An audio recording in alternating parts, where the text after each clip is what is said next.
We're changing our brain and body to live in that future present reality so that you feel connected to a future instead of the past. And when you're connected to the past, you're looking for it. And if you're looking for it, you're separate from it. If you're being it, then there's a complete change in energy, and nobody changes until they change their energy. And when you change your energy, you change your life.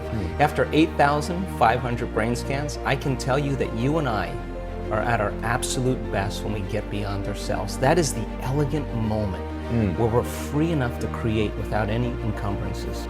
The majority of our thoughts and feelings are connected to our sexuality, to our victimization, our guilt, our suffering, our shame, our unworthiness, our self-doubt, or our importance, our control, our fear, our anger, our frustration, our hatred, our judgment. Those are the first three hormonal centers in the body, and those first three centers have everything to do with survival. And those centers are energy consumers. Orgasm, digestion, stress is a lot of energy that we're drawing from our very vital life force, a resource of light and information, and we're turning it into chemistry, and we're literally robbing the body's energy, right? So then living like that for the short term is okay, because the body can move back to homeostasis and restore itself. But when we're overdoing that consistently, then there's no energy for growth and repair, because you're living constantly in survival. So again, you can eat all the right food, you can do all the right things, but if you're living in anxiety and fear, and you're viewing your world from the worst case scenario that could possibly happen, because that's what you do in survival, there's no energy for growth and repair. There's no energy for healing. So the majority of our thoughts are signaling certain circuits in the brain that signal another part of the brain, the limbic brain, to make what's called a neuropeptide. Neuropeptides are chemical messengers that signal hormonal centers. So now you're taking thought and you're storing it as energy in these energy centers. And if you're living in survival, why would you open your heart? I mean, it's just not a time to open your heart. I mean, if you're getting chased by T-Rex, it's not a time to meditate. It's not a time to learn. It's not a time to connect. It's not a time to communicate. It's not a time to sit down and go within. It's not a time to be vulnerable. It's time to run, fight, or hide. And so, is that why we're this way? I've never asked you this before. Is this some? I don't think you believe this, but I just want to understand this. Is this some sort of genetic disposition that's been passed down to us since we've been chased by T-Rex? I think so. I think survival has been very adaptive. Yeah. Like, because if you're being chased by T-Rex, you don't run up to T-Rex and say, "Oh, cute little dinosaur, let me pet you." That's not adaptive. The fear is adaptive. You run from the unknown. You run from challenges, right? So if you're living in survival, there's better chances of surviving if you run from the unknown. And by the way, when you're living in survival, the infinite potentials in the quantum field, you'll select the worst case scenario in your mind, and you'll begin to emotionally prepare yourself for the worst case scenario, because you have better chances of surviving. There you go. If you prepare for the worst, right? There you so go. People spend their whole life thinking about the worst thing and emotionally embracing it. Well, you take a thought and an emotion, or an image and an emotion, you're branding or conditioning your body into what? Anxiety, into fear. So then you keep doing that over and over again, the body becomes the mind of fear. And whether you think you can control it or not, you're going to have a panic attack. And the panic attack is the body saying, "You've conditioned me this way. Try as you may with your conscious mind to control it." You programmed it subconsciously. Then you start worrying about the next panic attack, and it's that very anticipation that keeps the person on the hamster wheel, and robs them of all of this energy as well. They're absolutely so they don't believe in possibility when they're living in that state, because in survival, it's not a time to create. All the blood flow is going to the hindbrain and away from the forebrain. There's no physiology really for a person to begin to create a new future. So think about it. So then 70% of the time, people in the world are living anticipating the next moment based on their past moment. And so they're laying reality down moment by moment with the next known, the next predictable moment. And so the hormones of stress endorse the senses. Our senses become heightened when we're under stress, and we become materialists. We narrow our focus on the danger.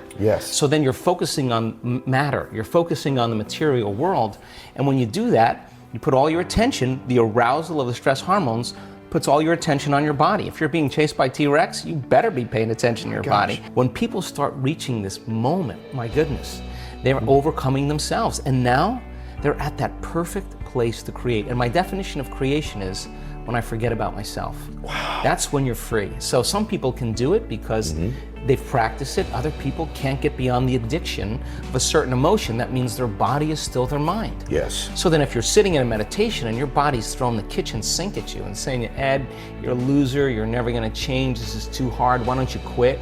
And you're aware that that's your body doing that, and you say to your body, we're gonna sit here and we're gonna sit in this fire and I'm gonna keep applying the formula, and your brain starts running to all the emails you have to do, and you become aware of that, and you return back to the present moment, and you tell the body it's no longer the mind, that you're the mind.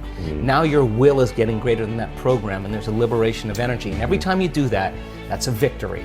And you teach people. Every time you do that, that's a victory. That's when a your victory. mind tells the body, I'm in charge. When you say to when you want to get up and you want to quit, and you go, oh, no, that's my body, bring it back. Okay. And now you're taming the animal. The body is the animal, and you're like a dog, you sit. And if you keep doing this, you're climbing on top, and the body finally acquiesces. It finally says, I'm not going anywhere. And then boom, there's this liberation of energy. What's the side effect? Joy. Person's heart just automatically opens up, and every time they do that, those victories add up. There's no such thing as a bad meditation. There's only overcoming yourself. And when you sit in the fire and you work with that, people say to me, why do you meditate every morning? I say, because if I can overcome myself in the morning, the rest of my day is easy. Is that easy. Not true? Because that's what it's about. You master yourself, you master your life. Yes. And so then all the chatter in your head that you listen to all day long, that is called the default mode network in the brain. Our research shows that shuts off. Not just shuts off during the meditation, it stays shut off for the rest of the day. So the critic in your head that's telling you this will never happen, you don't have enough time, there's no voice there. So you just have a clear flow on where you're going, and you trust yourself more. Yes. So then when you start practicing creating that brain and heart coherence, you can believe in a future that you can't see or experience with your senses yet, but you've thought about enough times in your mind that it's actually, there's physical evidence in your brain to look like it's already happened. Man. And you can begin to understand, you can select a new potential in the quantum field, and every day emotionally embrace that future reality to such a degree that your body begins to believe it's living in that future reality in the present moment, and you're signaling new genes and new ways to change your body to look like it's already happened. Now think about this. If there's physical evidence by thought alone in your brain and body to look like your wealth or your future has already happened, it's already happened. It's already happened. And you're already it. So it's not about your wealth. It's not about your health. It's not about your freedom. It's who you become. So then as you overcome, you become someone else. And so most people don't understand that that the truth is that every time you overcome yourself a little bit more, the side effect is that you love yourself a little bit more. And so now, self-love is no longer about pleasure or having a car. It's something that you're cultivating within you. So then imagine, we have research to show, and this is such a duality, that when you start seeing the brain start synchronizing, getting coherent. The front of the brain and the back of the brain, the two hemispheres coming together, and we can say to scientists that come and study our work, oh, watch this, Ed's gonna pop. What do you mean? Just watch, this is gonna be good. And all of a sudden you see this brain going into this kind of psychic union, the heart blows wide open, you see coherence going on, and you look around at that person, and there's tears running down their face. Imagine feeling so whole that it's impossible to want. I mean, how can you want when you're whole? Because you feel like you already have it. Now, when you reach that point, that's when the magic happens, because now you are worthy to receive. And the universe only gives us what we think we're worthy of receiving. Share this with them, please. Yeah, I think, for me,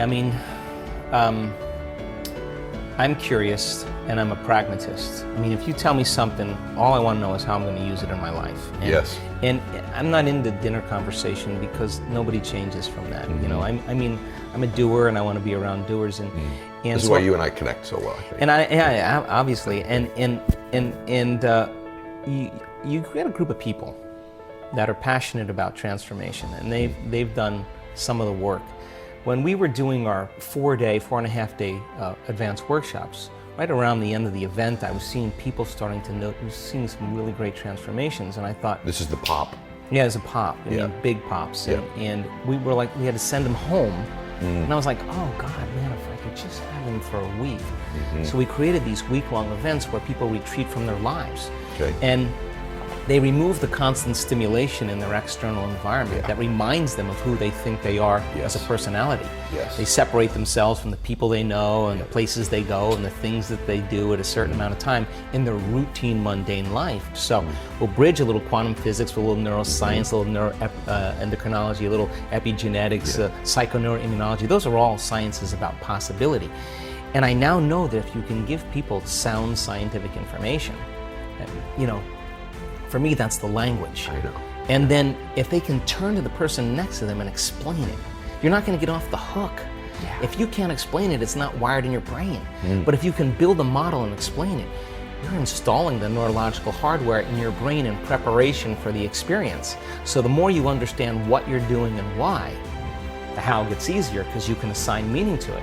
So then if I can set up the conditions and the environment and give them the proper instructions and push the envelope a little bit, and people who get their behaviors to match their intentions and their actions equal to their thoughts, they get their mind and body working together, they're going to have a new experience. And the experience then is not only going to enrich the philosophical circuits in their brain, because experience does that, but it's going to produce an emotion. So they're going to start feeling more unlimited. They're going to start feeling more free. Now they're teaching their body chemically to understand what their mind has intellectually understood.